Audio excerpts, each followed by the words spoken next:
Hi friends, welcome to Women's Nest. இன்னைக்கு நம்ம பார்க்க போற ரெசிபி புளி கருவாட்டு குழம்பு. எப்படி செய்யலாம்னு பார்க்கலாம் வாங்க.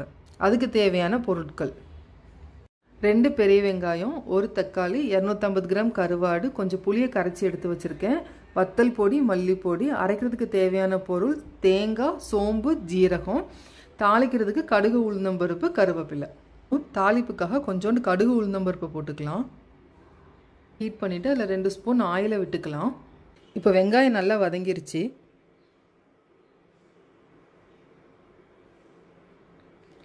இப்போ தக்காளி கூட சேர்த்து நல்லா வதக்கிக்கலாம்.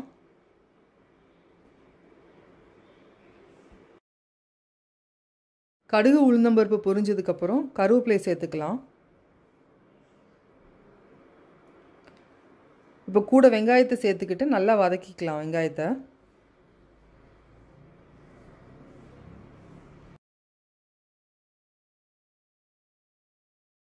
இப்போ தக்காளி நல்லா வதங்கிறதுக்காக ஒரு லிட்டு போட்டு க்ளோஸ் பண்ணிக்கலாம். 3 மினிட்ஸ் ஆயிடுச்சு. வெங்காயம் தக்காளி நல்லா வதங்கியிருக்கும்.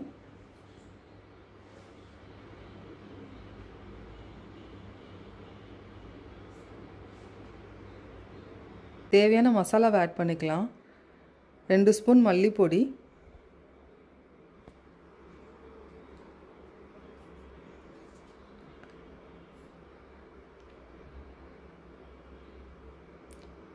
காரத்துக்கு தேவையான வத்தல் பொடி,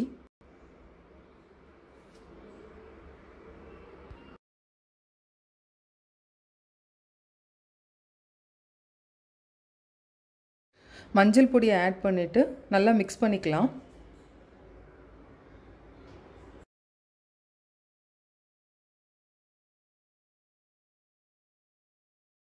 கரைச்சி வச்ச புளி தண்ணியை கூட சேர்த்துக்கலாம். தேவையான அளவு உப்பை சேர்த்துக்கலாம்.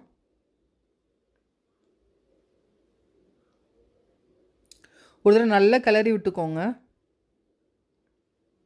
இந்த ஸ்டேஜில் கத்திரிக்காய், முருங்கைக்காய், மொச்சக்கொட்டை இந்த மாதிரி எதுவும் நம்ம ஆட் பண்ணிக்கலாம். இப்போ தேவையான அளவு தண்ணி விட்டு மசாலா ஸ்மெல் போகிற வரைக்கும் கொஞ்சம் குழம்பு கொதிக்கட்டும். அது வரைக்கும் நம்ம லிட்டு போட்டு க்ளோஸ் பண்ணிக்கலாம். ஆயிடுச்சு. ஸோ லிட்டு ஓப்பன் பண்ணி பார்க்கலாம். குழம்பு நல்லா கொதிச்சிருச்சு. மசாலா ஸ்மெல் சுத்தமாக வரல. எண்ணெய் நல்லா தனியாக பிரிஞ்சு வந்துருச்சு.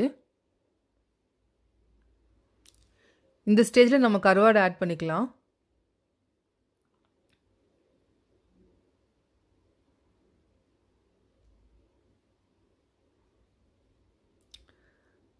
நல்லா ஒரு தடவை மிக்ஸ் பண்ணி விட்டுக்கோங்க.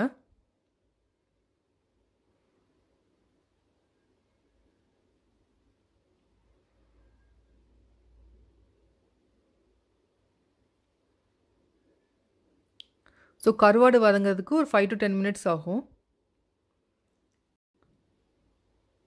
இப்போ ஒரு லிட்டு போட்டு க்ளோஸ் பண்ணிக்கலாம்.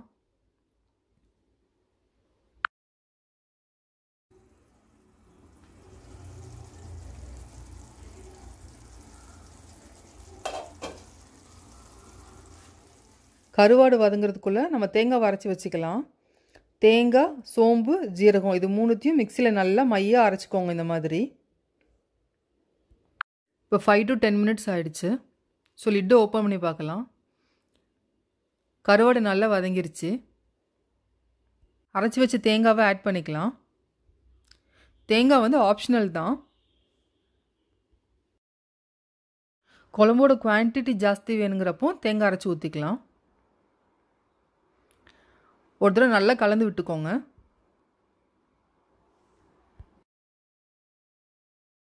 நல்லா கலந்து விட்டுட்டு ஒரு லிட்டு போட்டு க்ளோஸ் பண்ணிக்கலாம். ஒரு 5 மினிட்ஸ் நல்லா குக் ஆகட்டும். 5 மினிட்ஸ் ஆயிடுச்சு. லிட்டு ஓப்பன் பண்ணி பார்க்கலாம். நம்மளோட சுவையான கருவாட்டு குழம்பு ரெடி ஆயிடுச்சு. டெக்கரேஷனுக்காக மேலே கறி லீவ்ஸ் ஆட் பண்ணியிருக்கேன். இந்த ரெசிபி உங்களுக்கு பிடிச்சிருந்துச்சுன்னா மறக்காமல் உமன்ஸ் நெஸ்ட்டை சப்ஸ்கிரைப் பண்ணுங்கள்.